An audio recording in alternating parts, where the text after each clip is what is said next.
మహాభారతం. మహాభారతంను సంస్కృతంలో రాసిన వ్యక్తి వ్యాసుడు. మహాభారతం అసలు పేరు జయసంహిత. మహాభారతంలో పర్వాల సంఖ్య 18.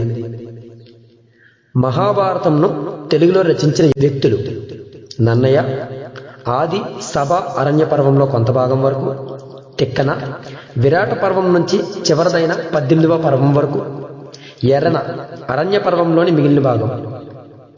భగవద్గీత అనేది మహాభారతంలోని ఏ భాగానికి సంబంధించినది? భీష్మ పర్వం.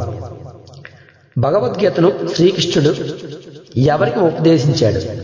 అర్జునుడికి. చార్లెస్ విల్కిన్స్ చే సంస్కృతం నుండి ఇంగ్లీష్లోకి అనువదించబడిన మొట్టమొదటి గ్రంథం భగవద్గీత. భగవద్గీతను పర్షియన్ భాషలోని తర్జుమా చేసిన వాడు దారాగుకో.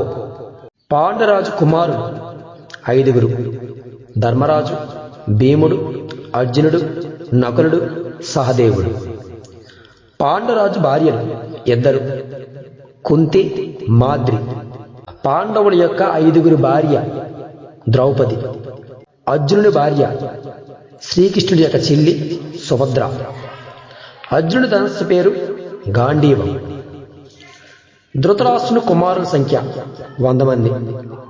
ధృతరాష్ట్రుని భార్య పేరు గాంధారి. ధృతరాష్ట్రుని కుమారుల్లో పెద్దవాడు దుర్యోధనుడు. కౌరవుల యొక్క 100 మందికి ఒకే ఒక చెల్లి సోదరి దుశ్శల.